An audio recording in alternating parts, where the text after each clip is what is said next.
find it really strange that I'm the one who always has to get the donuts for the crew. I mean, just because they're not getting paid doesn't mean they have to bully the host of the show around, do they? Hey, that looks like a roving CBC News team. Let's go see what they're up to.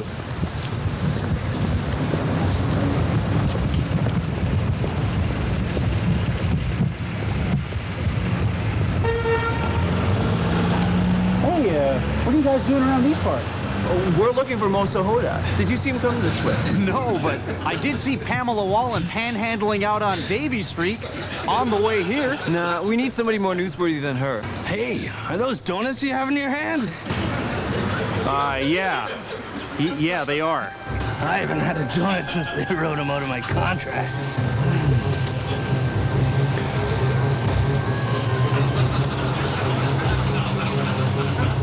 Man, am I ever hungry. Here. Hey, what are you doing? I got these for half price. Just call in voluntary taxes to the CBC.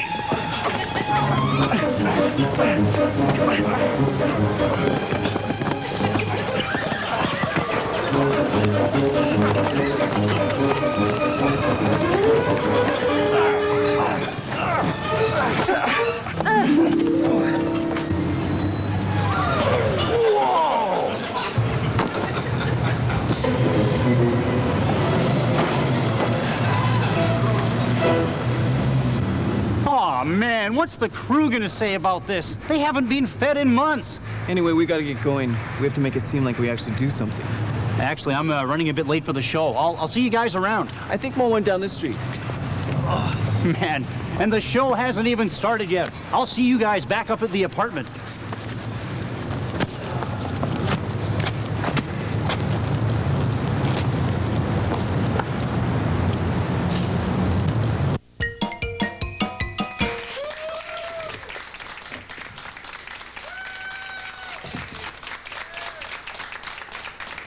Hey, everybody. Welcome to episode number 2 of the Froome Room. I'm your host, Dominic. On the show tonight, UTV weatherman Mark Driesschen. Also, buy and sell Kingpin, the captain. As for the donuts, you guys, I'm sorry, you're going to have to wait until after the show. We have to take a break, though, folks. We'll be back right after this.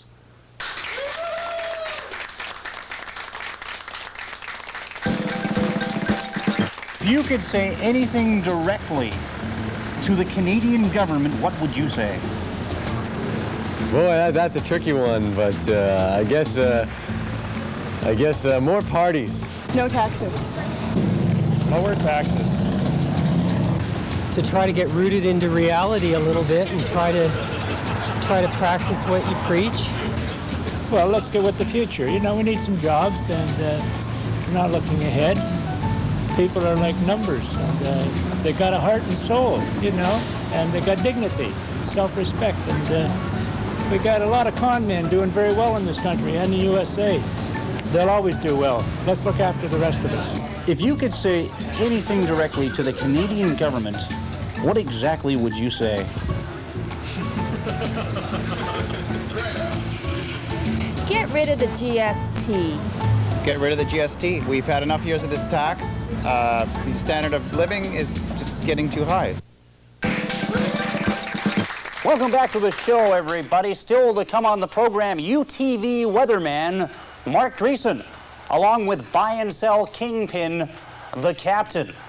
Okay, Froome, I want my rent money and I want it now, so come on. Pay up.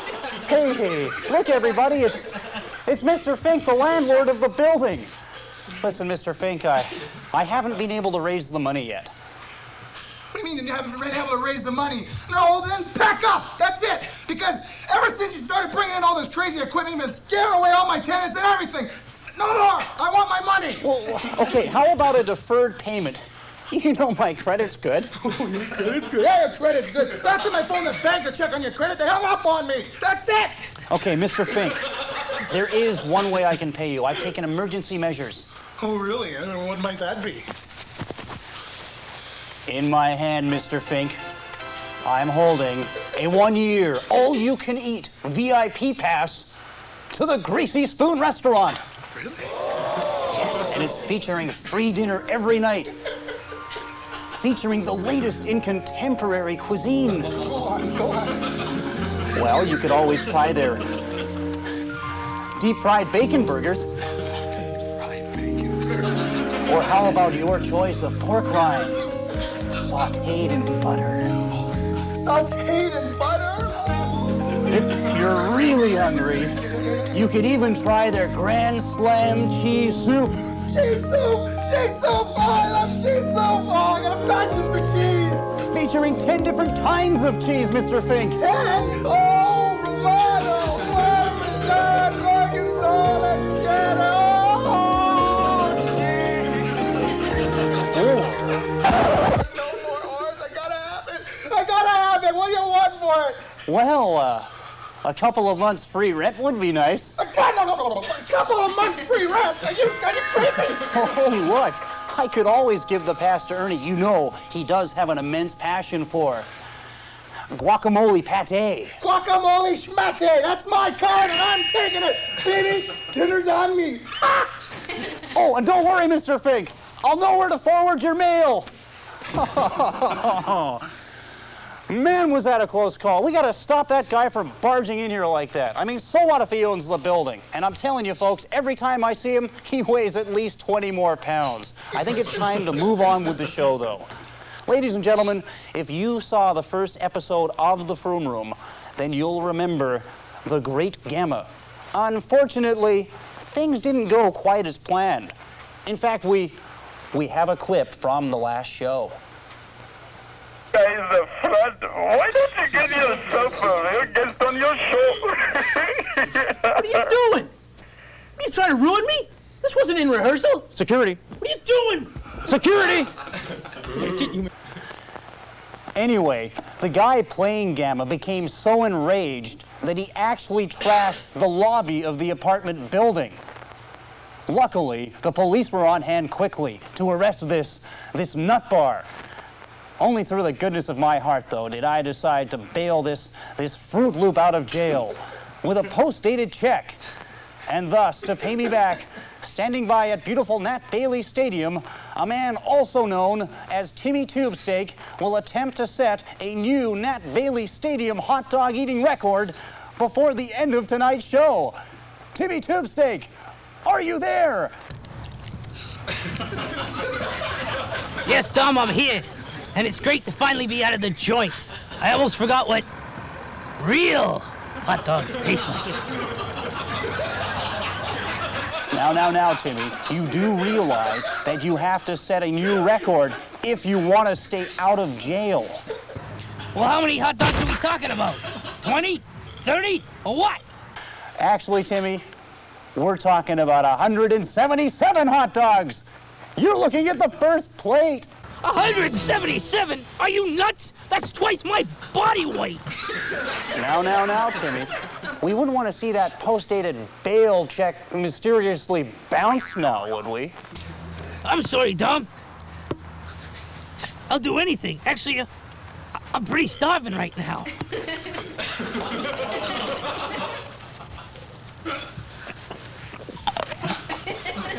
Well, Timmy, you've got about 30 minutes to eat all 177 hot dogs. Timmy Tubesteak, ladies and gentlemen. We'll check back with Timmy a little later on in the show. But now it's time to bring out the first guest of the evening. A man known for his buy and sell tirades, buy and sell Kingpin locally. Please put your hands together for the captain. Hey there, Captain. How you doing? Very well. Ahoy, matey. How you doing yourself? Yeah, pretty darn good, actually. Have yourself a seat. Thank you. Welcome to the program. You know, this is the first time I've been on? Yes. Yeah. Now, everyone knows you as the captain. Yes. What's your real name? John. Last John. name is Cutt, K-U-T. John Cutt. Yep. Okay. That's the one. We'll stick with Captain, though. Okay. I like Captain. It's a cool name. Thanks, Dominic. Now, Captain, where did you first come up with the concept, the Captain? Oh, I was at the Vancouver Flea Market 9 years ago. I was buying and selling there. And what happened is I needed some way to make myself different from all the different sellers. Like when there's 300 different sellers, you want to be known as different. You somehow not just for your, whatever you're doing. Like, what I wanted people to know is that they could bring stuff back again, that I was a fair dealer, and I was an honest trader. So I was down at the Salvation Army, and I'm a believer that that things happen in this world for the best. And things, you have to keep your eyes open, and if you keep your eyes open, then things just happen for you as well. So I was at the Salvation Army, and I saw this sailor's hat, and I looked at it, and it looked back at me. I just looked back at me, and I says, if it fits, it's supposed to be me. So I put it on my head, and it fit exactly. And you haven't looked back ever since? Well, the best part about the thing is that when I went to the flea market that evening, I was so self-conscious about wearing this stupid-looking hat on my head. And I was beet red, and I just felt really stupid. So I walked around anyway, and there was this fellow who was a little bit annoyed with me, let's say. And he was with his friend, and he says to his friend in as loud his voice as he could, so he could be heard right across the flea market, he says, "Look it, there goes the captain." And I says to myself, "Thank you, my friend. From now on, I'm the captain." Excellent. Now, you run a buy and sell business. You must come across a lot of interesting merchandise. What's the most memorable item you've sold? I think there was a bison head. It was about 50 years old. It was moth-eaten, and it was a huge thing like this. A bison head? Bison head, yeah. It was really hard to sell, too, because not many people want them inside their rooms. Really? What was the buyer trying to do? Do an impersonation of Bullwinkle? Could be. It could be a little wacky. Actually, he came from Europe, the guy, and he there's no bison in Europe. So he wanted to take this bison head back with him. And I says, well, how come you're taking it back all the way to Europe with you? And he says that he was going to tell his friends that he hunted it and shot it. And I said, well, okay. Okay, you've done a lot of TV commercials. Maybe you could tell us about them. Oh, just having fun on TV like an overgrown schoolboy, I guess. That's how I feel right now. Yeah, it's wonderful. You know, just get on there and do whatever you can. Done some ones where I stand on my head, where I paint myself green. I came out as Captain Sumo, which people either love the Sumo one or they just can't stand it. I like it myself. I came out as Captain Sumo with a piece of cloth draped around my waist. Okay, well, actually, that's interesting. Sumo wrestling, that's a very creative sport. Now, I understand you've prepared a stunt for us. A tailor-made Captain Special. That's right. What are you going to do? I'll jump through hoops for you. You know what we're going to look like doing this? No, I don't. Gilligan's Island stuntmen. Good. Are we ready? We're ready. Let's do it. Okay. The hula hoops are right over here.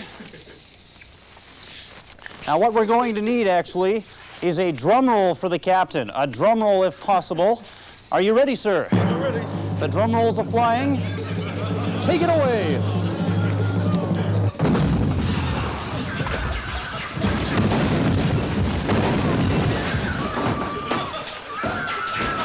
I don't believe it. The captain just went through the floor. This is unbelievable. Oh, man. We'd better call an ambulance. Captain, do you have any last words? Aye, and goodbye. We got a real mess to clean up, folks. We have to take a break, though. That was the captain. We'll be back right after this.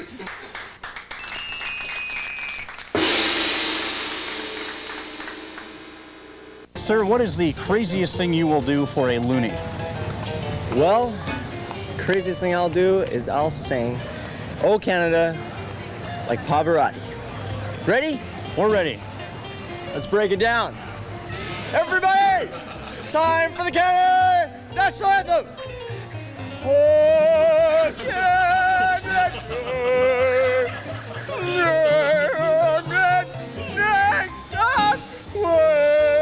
Well, I'm gonna take my right thumb and I'm gonna stick it right through my ear. Oh my God! We'll tap dance and we'll sing Mary Had a Little Lamb. All right, take it away. Mary had a little lamb, little lamb, little lamb. Mary had a little lamb. Its fleece was white as snow. Well, there you go, folks. It's official. A loony for you, and a loony for you. Is that the right words? Well, I'd say I have to do push-ups in an over-energetic fashion, displaying my love for the planet. Excellent. Okay, now we'll go to the push-ups. Alrighty. So here we go. So crank it out, bellow it out. Oh God, I love you! Oh, this is so good, I love you! You're the greatest thing I ever do! I love this planet, it's such a great place! It's so great, hey everybody, do you love this planet too or what? Oh my God, this is so good! What is the craziest thing you'll do for $1? We'll leapfrog across the street. All right, let's go. Go!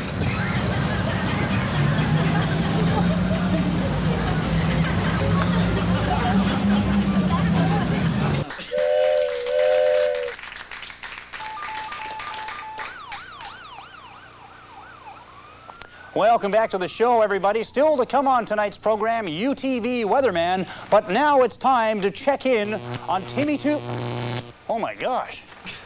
Wow, the light in the building. The electrical circuits, they seem to be acting up. I hope the building staff rectify the problem. We're trying to do a TV show here. Anyway, let's check in on Timmy Tubesteak, a man who's trying to set a new Nat Bailey Stadium hot dog eating record. Timmy, how many hot dogs have been eaten? 90, Dom. Can the record be broken, Timmy? How much time, Dom? You've got about 15 minutes, Timmy. Can you do it? I think I can. And if I do, Dom, I'll have a new career. Oh, and what might that be? The biggest supplier of natural gas. Oh, yeah, Canada's ever seen. Well, good luck, Timmy. Timmy Tubesteak, ladies and gentlemen, a man who has to eat 87 hot dogs in roughly 15 minutes. And let me tell you something. They can probably smell him in Siberia as I speak. But now it's time to bring out the next guest and final guest of tonight's show. Oh! Ernie, what happened to you? Oh, I don't know, but it sure smarted. Oh, you look awful. The last thing that I remember, Dom, I was attaching the red wire to the blue wire. No, it was the black wire. Oh, and Dom, I'm colorblind, so that doesn't help a whole heck of a lot. Ernie, you weren't trying to rewire the elevators again, were you? Well, Mr. Fink said that it was running just a little bumpy, so I decided I would exercise my technical brain skills. Oh, well, what's that in your hand? Well, Dom, this is the manual that I've been reading from. It's a nice blue color. Ernie, this is a manual on how to repair toasters. Oh, dang it. Oh, now I'm gonna have my brains examined again. You know, I think the damage is irreversible. What was that, Dom? Never mind, Ernie. Just get back to doing whatever it was. Okay, duty calls. Oh, Dom, I think I figured out how to fix that little mistake of mine. Well, how's that? I'm gonna hold the grounding wire in my right hand instead of in my left hand. Oh, you go do that, Ernie. If you can hear me out there, your mission was a failure. Please take him back to your planet and end the havoc that's been placed upon all humanity. I beg you. They're probably not listening anyway. Ladies and gentlemen, it's time to bring out the final guest of the second episode of the Froome Room. Please put your hands together for UTV weatherman, Mark Driesschen. Hello, Mark. You are, sir, and welcome to the program. Welcome, thank you. A pleasure as always. I gotta plug myself in first. This is me unplugged. Unplugged, Mark. There you go. Unplugged. All right, now you're on UTV. I am, yes. I've noticed the new slogan. Good memory. Yes, you're on UTV, and I've noticed the new slogan. Yeah? The surfing stops here. Yes. I have to tell you something. What's that? On this network, This is where the surfing starts. Okay. And I'm telling you, it's a blast. In fact, I'm thinking about even investing in a surfboard. Okay. Well, you know, we wanted a starting point, so thank God we got one. I bought this because I didn't know whether I had to bring my invitation. I think I've seen that before. Yeah. This is the invitation that he sent me. You know, this is the first show that this is the first invitation I've ever had where somebody sent me lumber through the mail. So I thought I had to come on here. You can see that there's a nice typewritten note, and in case you wanted that back. Sure. You know, I don't know. The rainy season is coming upon us, so yeah, in case the roof comes in. We actually thought about throwing this through the window at UTV. Oh, is that right? But, you wouldn't have been the first time. That's already been done on television as well. Yeah. We'll just throw that there. It's already been done at our place. Now, Mark, I have to know, as far as the viewers of U6, U News at 6, I should say, what's the latest gossip? The things behind the scenes. You know, the dirt that everyone wants to know. Well, there was a rumor going around that Barry McDonald and I swap hair pieces, and that's not true. Are you wearing yours now? No. Yes, I am. You are. I have a full head of hair under this. I just wear a skull cap on the air.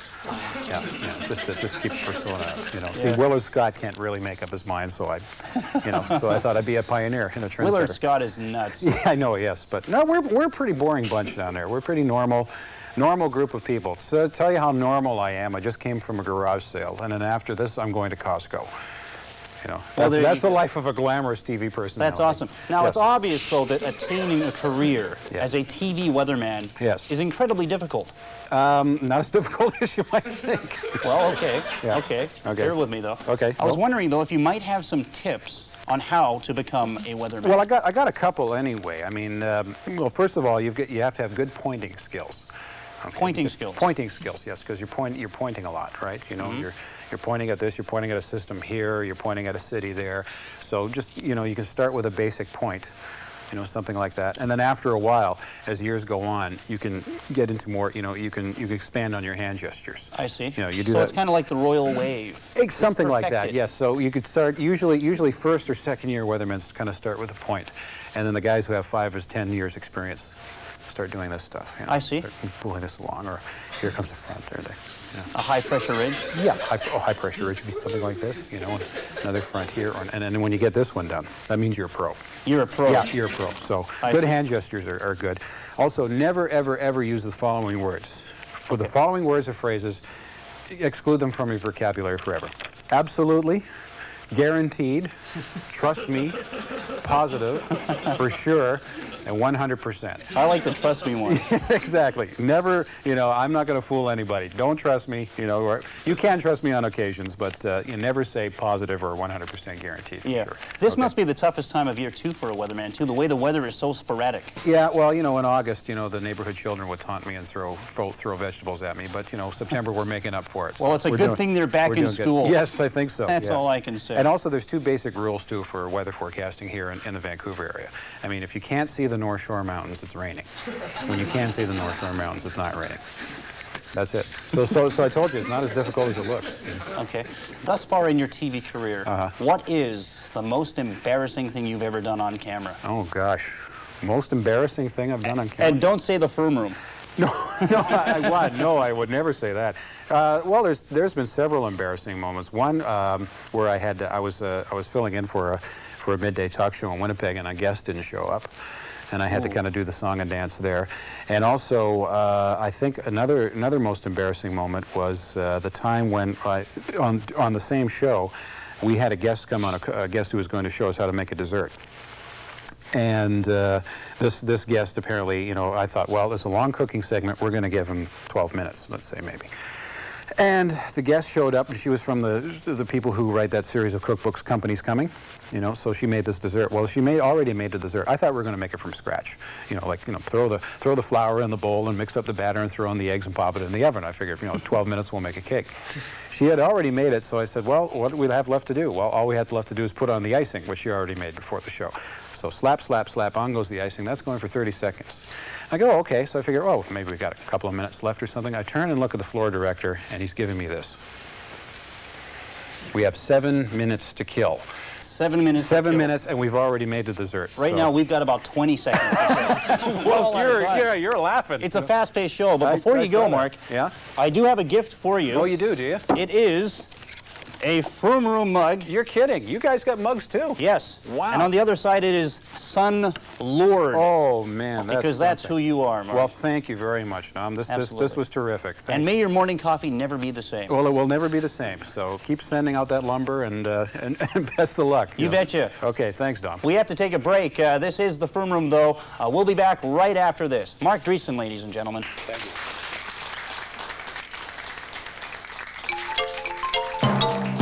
Sir, if you could do anything for 1/2 hour, what would it be? Oh dear. Well, play strip poker with Michelle Pfeiffer. How's that for a start? Rule the world. That would have to be tap dance on the sunroofs of police cars. Without a doubt. For sure. I'd go in outer space. Ride. As little as possible. I really don't think I can say that on TV now.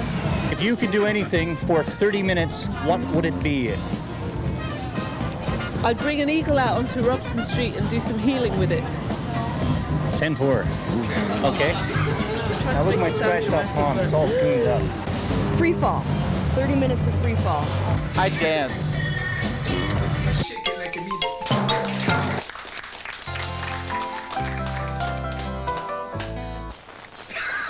Hey, welcome back to the show, folks. We're almost out of time. But let's check in with Timmy Tubesteak, the guy trying to set the new Nat Bailey Stadium hot dog eating record. Now, I've been told during the break that Timmy is actually down to one last hot dog. Timmy, can you still communicate? Hurry, Timmy, hurry! You've only got 30 seconds left. Hustle, Timmy! Hustle! You've only got 10 seconds to go!